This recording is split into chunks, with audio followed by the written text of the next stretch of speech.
It's an everyday thing, it's an everyday thing, it's an everyday thing when you let your nuts hang.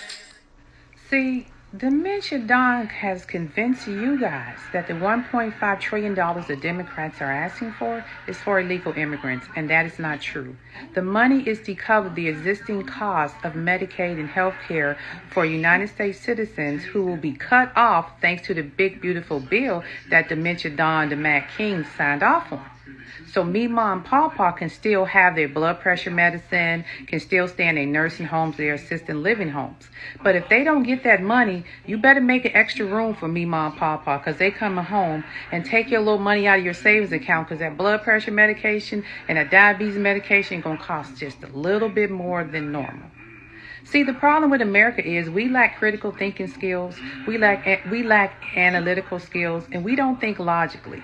Because somebody produced a No Child Left Behind Act back in the day.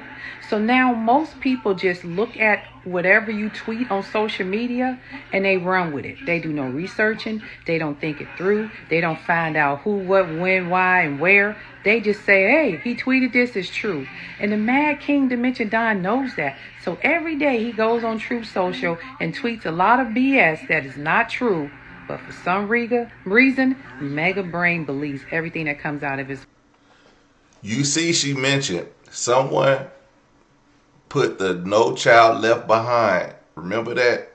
And because of that, you got a bunch of idiots with phones in their hands who are watching another person tell them exactly what they think is going on, but it's not really going on, but everybody believes it because they are not smart enough to understand, because they didn't pass the 7th grade. All they did was get skipped forward for the rest of their life.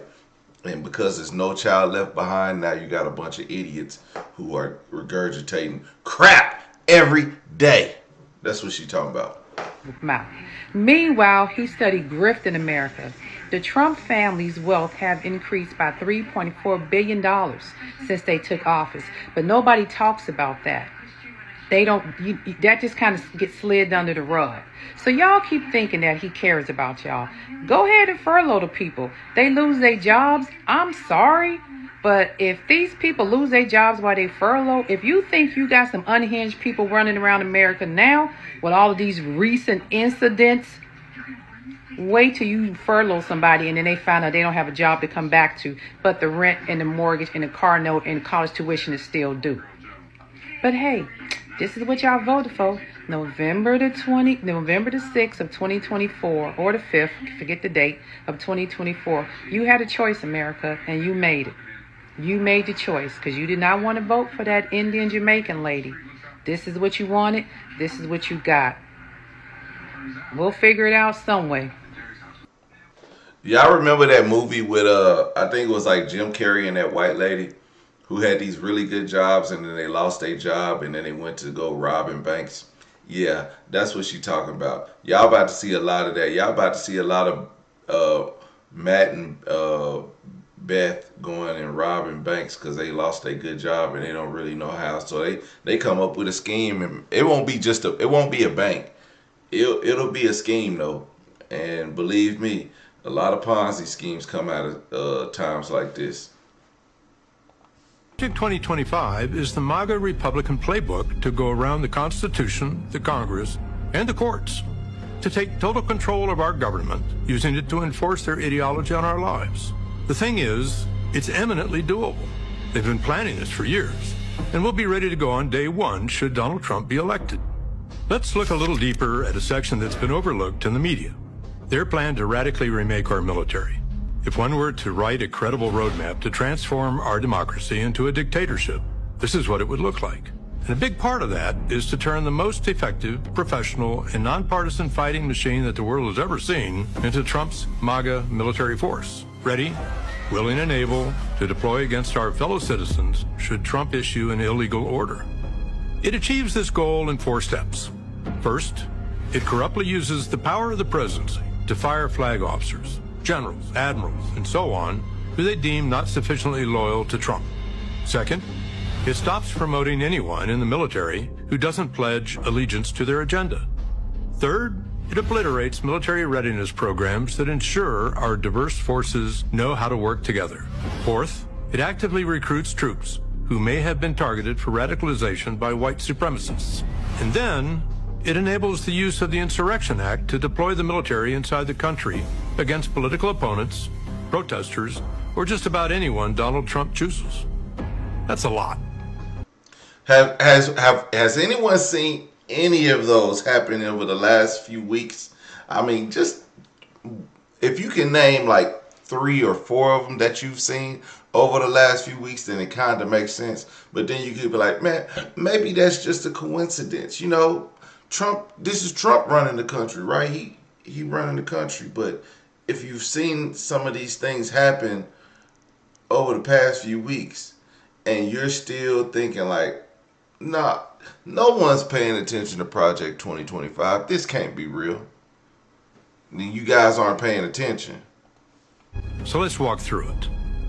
The first step in creating a military that is loyal to Trump and carries out whatever order Trump gives, legal or not, is to remove all obstacles at the top.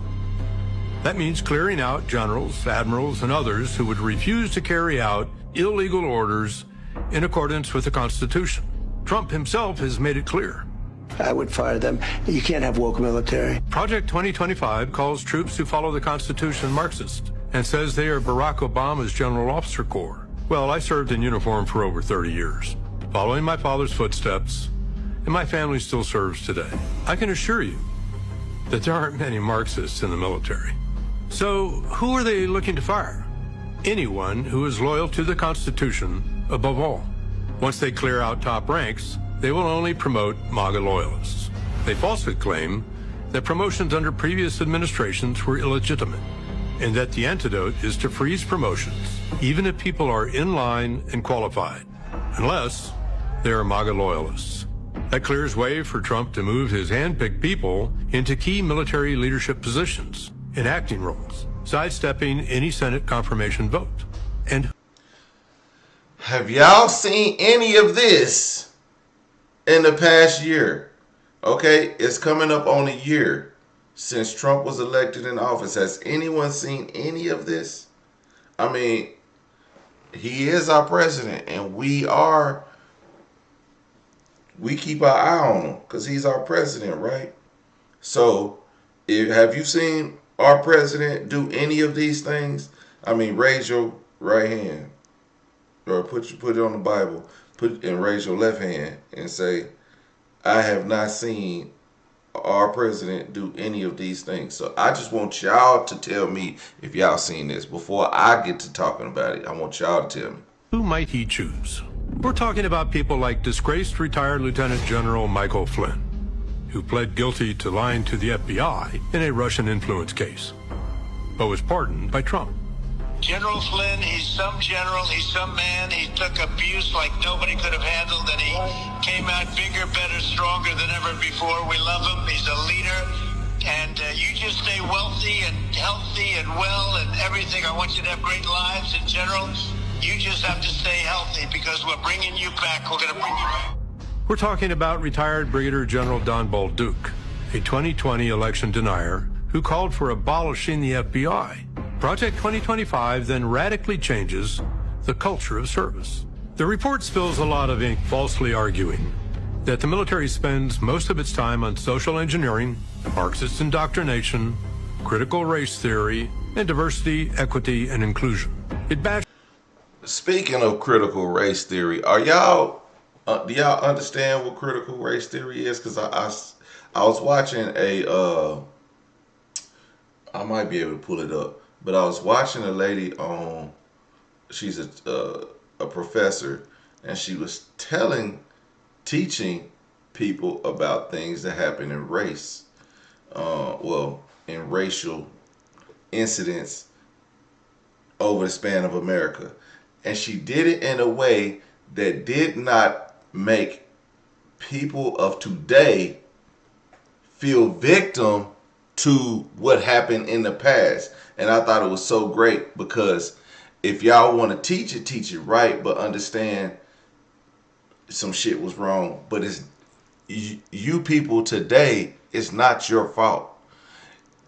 that what your ancestors did or your forefathers did is not your fault what happened back then.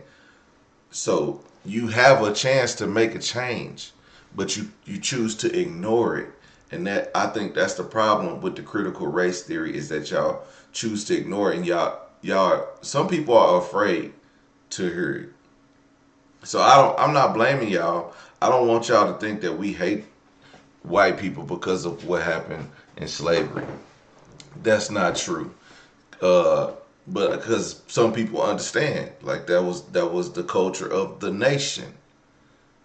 But it doesn't change the fact that that was the nation, and that did create a streamline of events that led us to where we are at now. But it was people who, like of today, that aren't those people who helped move this country forward.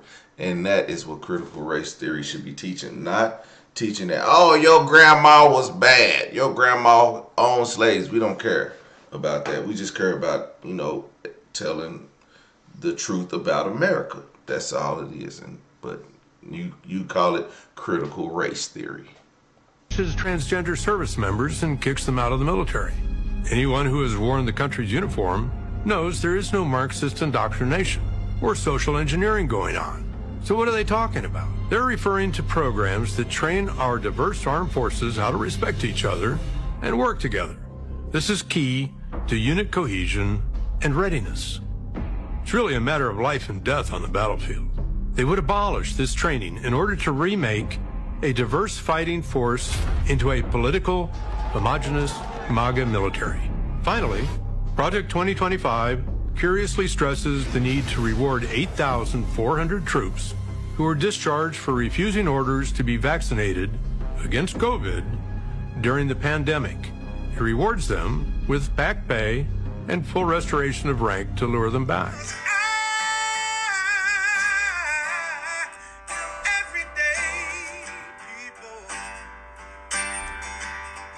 Day and night. For some women, it can start working in as quick as 1 week.